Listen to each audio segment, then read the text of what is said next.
asalaamaaleykum chers amis internautes asalaamaaleykum chers inconditionnels de Assane Sarr coach ñu ngi leen di nuyoo di leen di ziar bu baax a baax a baax a baax waaw débriefu Sénégal Madagascar dañu koy njëkkee ci coachingu Aliou Cissé bi dëmb dañu koy njëkkee ci coach Aliou Cissé match bi nga xamante ne tey def na ko dëmb mu ñu tegal un onze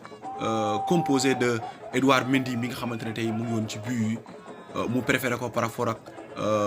Alfred Gomis par rapport ak Kobali Dialli Ndiaye mu préféré ko ñooñu noonu ci axe bi mu defoon ci ligne bi ñëpp gisoon nañu ko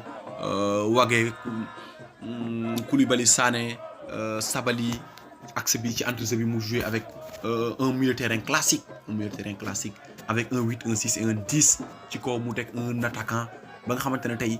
bu bëgg balle la quoi néew un attaquant fixe en général Mbaye Niang il est pas fixe Mbaye Niang c'est quelqu'un qui aime la balle qui aime jouer waaw léegi avec excentré yu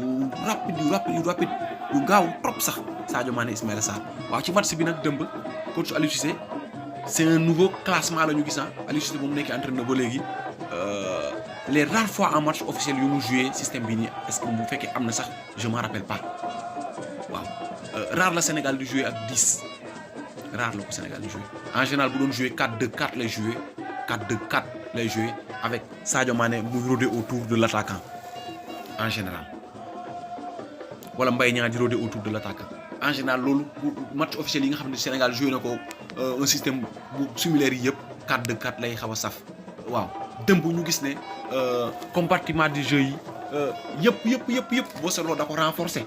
waaw dafa renforcer la défense par Idrissa Gana Gueye renforcer l'attaque par Krépin Diatta renforcer le milieu par Pape Aliou Ndiaye su ma nee renforcer le milieu par Pape Aliou Ndiaye mooy nekk liaison wu ñaari ligne yi waaw boo seetloo aussi Aliou Cissé ci coaching bi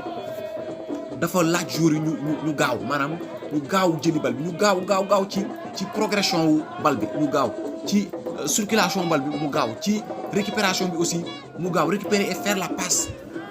waaw boo seetloo aussi demander latéral yi aussi ñuy def ay dédoublement parce que ils étaient présents les latéraux étaient présents étaient à l'aise waaw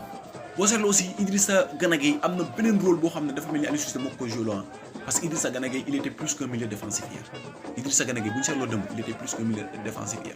je sais pas si conseil coach la xaw ma mais ça lui va très bien certes am na ay perte balle mais ça lui va très bien beneen bi mooy gis nañu changement wu Alfred Ndiaye neex nañu lool dugg Alfred Ndiaye moom baax na trop dugg bi c'était correct mais ñaari dugg yi peut-être la ñu am loo xam ne peut-être neexuñu ci Sada Thioub bu fekkee da nga koy dugal ko à la 75e minute mu am au moins 15 minutes ñëw parce que Sada bi bu duggee dem lekk na 3 minutes yoo xam ne nekkul dem na ñëwaat nekkul il était pas à l'aise bi ay minutes dawee tuuti la commencé nekk à l'aise mais boobu day fekk temps bi day jeex waaw Moussa Konaté man je le vois pas en équipe nationale c'est ma critique du jour Moussa Konaté Famara Diédhiou moo gën a dox Moussa Konaté Papis Demba Cissé moo gën a dox Moussa Konaté Dame Ndoye moo gën a dox Moussa Konaté mënul jóge ci blessure récemment amagul ay automatisme certes Amiens moo ngi koy joué mais Moussa Konaté daal en équipe nationale Papis Demba Cissé mii moo ko gën Papis il est performant il est à 12 buts Dame Ndoye moo ko gën a performant Famara Diédhiou ñoo ko gën a performant Famara Diédhiou fa mu nekk il est titulaire indiscutable Papis Demba Cissé moom aussi kazalika kon newul temps de jeu lañ leen di laaj yeneen équipe yi ñu ngi convoqué joueurs yu nekk Copenhague joueurs yu nekk Chine Brésil moo ñu ëpp doole foofu mu ngi convoqué ay joueurs yu nekk Chine nañu bàyyi di rey ay joueurs si un joueur est performant qu'on l'amène Moussa Konaté Dame Ndoye ko gën Papis Demba Cissé moo ko gën Moussa Konaté quand même mu dugg yàq suñu rythme match complètement bal de but bi ñu koy jox noonu loolu un attaquant en forme da koy dugal il est pas en forme ce gars quand même Aliou Cissé loolu mooy sama critique ci yow Moussa Konaté amatul place équipe nationale Sénégal waaw loolu mooy wax ci Moussa Konaté ce gars mooy loolu beneen bi le nouveau jeu bi nga xamante ne Sénégal indi na ko dëgg neex nañu trop certes am na ay perte de balle mais ñi xam football xam nañu ne une équipe qui joue dañuy xaar ci moom mu perte balle parce que bu ñu seetloo ci mondial bi joueurs yi ëpp yi ñu perte balle ku ci mel ni Modric wala Isco Modric moo nekkoon le meilleur joueur de la compétition te moo ëppoon li mu def perte de balle Iniesta aussi ëppoon na si ñi perte de balle kon loolu dafay woon ne képp ku nga xamante ne bu nga un beau jeu da ngay perte de balle waaw certes nag mën nañu gën a wàññi perte de balle yi lii mu nekkoon tey Aliou Cissé njàngat yi yu def ci dëmb ci coaching am bi le jeu a été plaisant ñun ñëpp nangu nañ ko ñun ñëpp tàccu nañu équipe nationale Sénégal nañu continuer ci lancé bi continuer ci logique bi cette équipe c'est à conserver